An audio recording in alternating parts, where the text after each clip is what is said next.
Right, okay. Put this phone over here.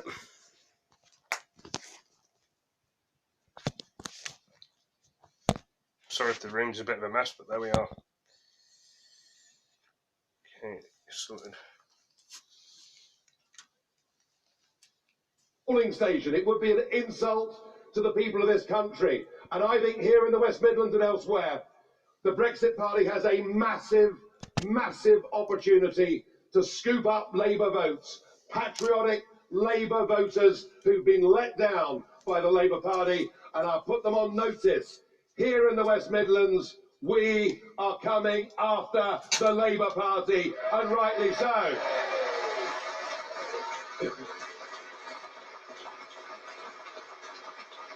I'm just telling you that I just felt right here. But what are the Conservatives? Well, there are some good Conservatives, and there are two here in the West Midlands. It wouldn't bother me whether they were Conservative or Labour. They just happen to be Conservatives. But let's pay tribute to the bravery of Sir Bill Cash and Owen Paterson. Let's pay tribute to them. They are our friends and not our enemies, because they want, as we want, for us to have a clean break Brexit. But as for the rest of them, and as for the Conservative Party, trust us, they keep saying. Which is pretty difficult, isn't it, after what Mrs May did? But it was all going to be okay because Boris bounded onto the stage. Although I have to say, if we hadn't founded the Brexit Party, I suspect the nation would still be limping on under Mrs May. But Boris came along and said, do you remember? We are leaving on the 31st of October, do or die. He even said he'd rather die in a ditch than see this extended. But here's the problem.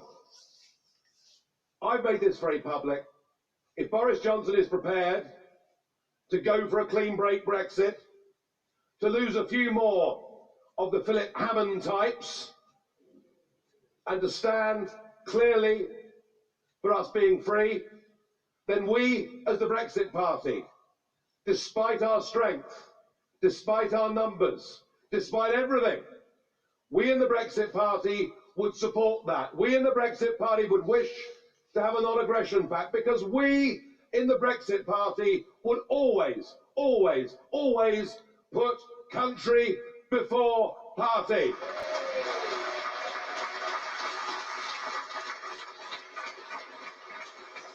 But I fear that is not what is going to happen, because the tone that we heard from Juncker and Barnier in the European Parliament on Tuesday was a more emollient one. We even saw Mr. Juncker being interviewed on Sky News yesterday. Did you watch that? Terrible thing, that sciatica, it really is. Makes you slur your words terribly. Because before lunch, he said, before lunch, he said that he had no emotional attachment to the backstop. After lunch, he said he had no erotic attachment to the backstop.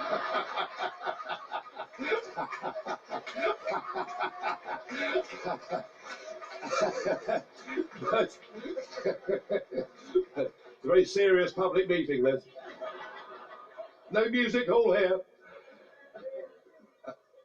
But actually, it isn't very funny, because Boris wrote to the EU institutions on the 19th of August and said, get rid of the backstop and the rest of this factory. And that is where we are heading. We are heading towards an agreement between Boris Johnson and the institutions of the European Union. Boris Johnson is going to try to reheat Mrs May's deal. And by the way, it's not a deal. It's not an agreement. It's not a gentlemanly shake of hands. This is a new European treaty, binding in international law, which we will be stuck in for year after year, and we will never genuinely be free. I want to make my position on this absolutely clear.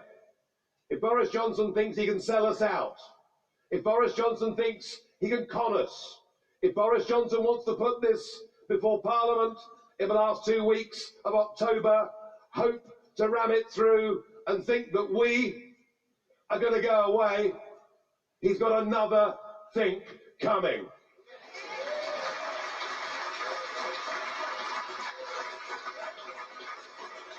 I fought for 25 years to get us to leave the European treaties, to sign up to a new European treaty, which in some ways is even worse than our current terms of membership. I accept in life there's always compromise. I accept in life you don't always get what you want. But with this new treaty, we get none of it.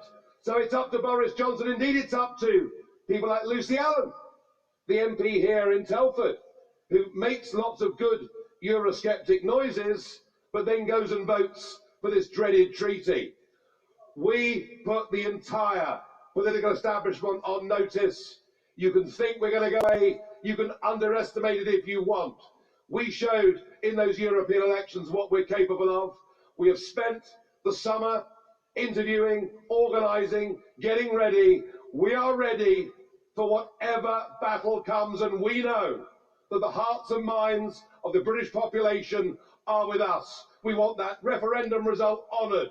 We want our democracy restored in our nation, and we want our country back and won't rest till we get it. Thank you. Well, guys, that's Nigel Farage's speak part. You know, I had to do part 2 of it, and we've still got a bit to go yet. We're in training for whatever comes ahead of us. Now, we've just got time for a few questions, and just to give Nigel a chance to get his breath back, there's a really good question here, Keith from Dudley. And his question comes to the heart of the issue that I touched on earlier, about freedom to run our country as we see fit. Because he asked the simple question, can we change VAT once we come out of the European Union? Well, if we have a clean break Brexit, then yes, we've got the freedom, for example, to look at VAT on domestic fuel. But we can't if we remain trapped, handcuffed to their rules, their regulations, their obligations. That's the sort of freedom, the choice that we want to be able to govern our own country and make those important decisions ourselves. So thank you, Keith from Dudley. Elaine from Bath, she asks Nigel, what's the party's view on proportional representation? Look, I think beyond Brexit, I think the failure to deliver Brexit over the last nearly 3.5 years has shown us that actually it isn't just Brexit we need total modernisation of our whole Westminster form of government, because it serves itself, it doesn't serve us anymore. All right? And Tony Benn, the late Tony Benn, was brilliant on this point. He always used to say that sovereignty, power, doesn't rest with MPs, it rests with us, the electorate. And when we vote for somebody, we lend them that authority for up to 5 years. They then give it back to us to decide whether they're the right people or not. And I think the whole thing's been reversed. Our MPs are now the masters, and we are being treated as the servants. We need electoral reform. We need to get rid of a House of Lords that has been utterly corrupted. Corrupted.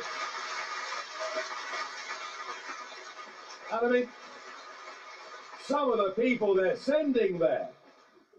I mean, that bloke who was our ambassador in Washington, D.C. Do you remember him, Kim Darroch? Did a terrible job, made no connections with the US president at all in his 3 years. I can think of some who might have done a better job of it, honestly I can. But the reward for failure are knighthoods and peerages the honours system, which matters, doesn't it? There are people in your communities who, after years of work, get MBEs and other honours, and it's a wonderful thing, the honours system, to recognise those that give to our society, being utterly discredited by a corrupt political class in Westminster. We need reform at that level, and what we need, I believe thoroughly, Elaine, we need the ability, if there is a major issue, particular constitutional issue, we need the ability as voters in our country to be able to call a legally binding referendum on any issue that we choose.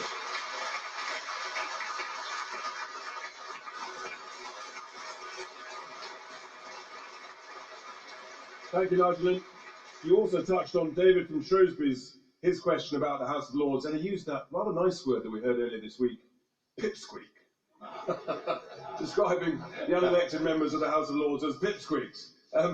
There we are. Now, Ken from Shrewsbury asks, is it true that Theresa May in her treaty has already signed away our military commitments, and if Boris signs this treaty, this will come into play? Well, look, just look at what happened in Gibraltar in the course of the last few weeks. Why did the Royal Marines impound that Iranian vessel? They did so because the European Union said it was in breach of their sanction rules and told us to do so. But why did we release the Iranian vessel when they were still holding one of our vessels? Why did we do it?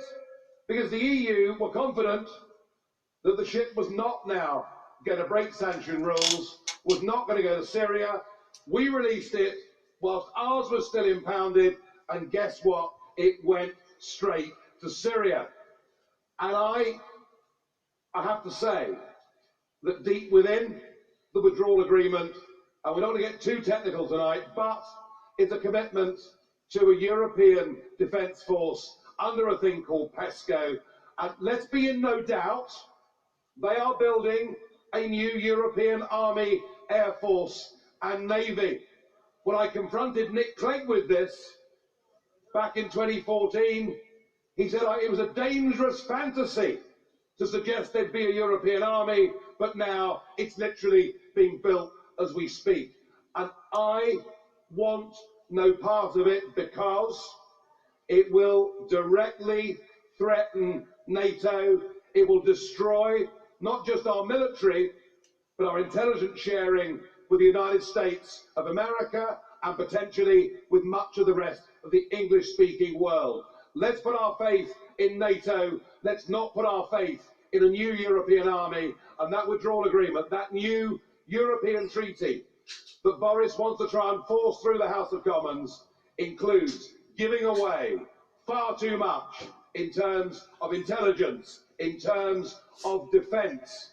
We need to be self-governing in all of these things, but cooperating with people who are actually our friends. And believe me, Brussels are not our friends.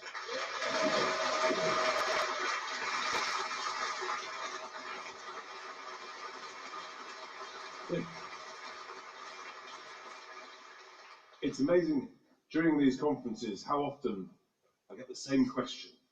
Nigel, will you marry me? Telford's a very serious lot because that didn't come up tonight. The other truth is, I'm a little bit jealous because I've never had the question, Richard, will you marry me? Now, Barry from Wellington asked the final question. Barry says, Nigel, is there any chance that Boris will deliver a good Brexit? Well, look, all I can say is this. I know, and on one level, I have a certain sympathy because the Speaker and Parliament have made his life hell. It's not been easy, all right? Even his own brother publicly betrayed him, and that must genuinely hurt. It would hurt any of us in a circumstance like that. But to want to push through this new European treaty, which is clearly the intention, would be a massive mistake. However, if our MPs reject it, then I don't think he'll have any choice I don't see he will have any choice, because he'll know that an election can't be stopped by Corbyn for too much longer. If that European treaty is beaten in the House of Commons, he will, whether he wants it or not, be forced into our embrace.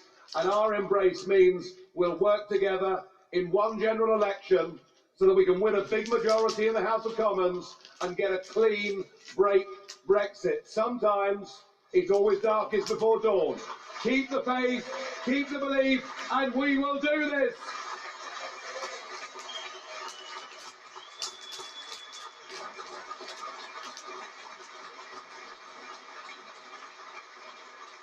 Hopefully everybody is clear. We've just run out of time now, so let's have everybody on your feet to make it absolutely clear. We want to make a huge noise for everybody on the live stream. Are we ready? Yes! Are you ready? Yes! Are you ready? Yes! Thank you very much indeed. Have a very safe trip home and a good weekend.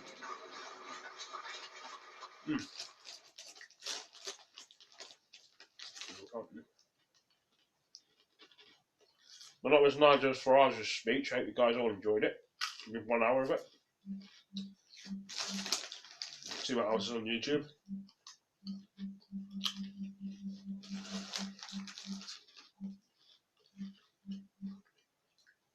I mean, Nigel Farage's got a lot of videos. He's got a radio station. He works for the EU. Mr. Onion Rings, Mr. Onions.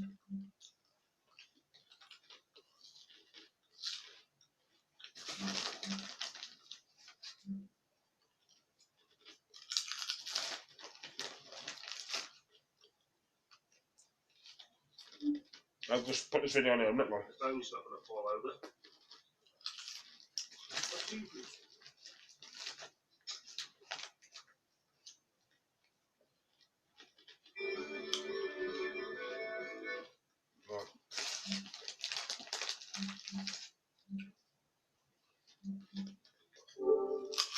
Well guys, I hope you all enjoyed the video.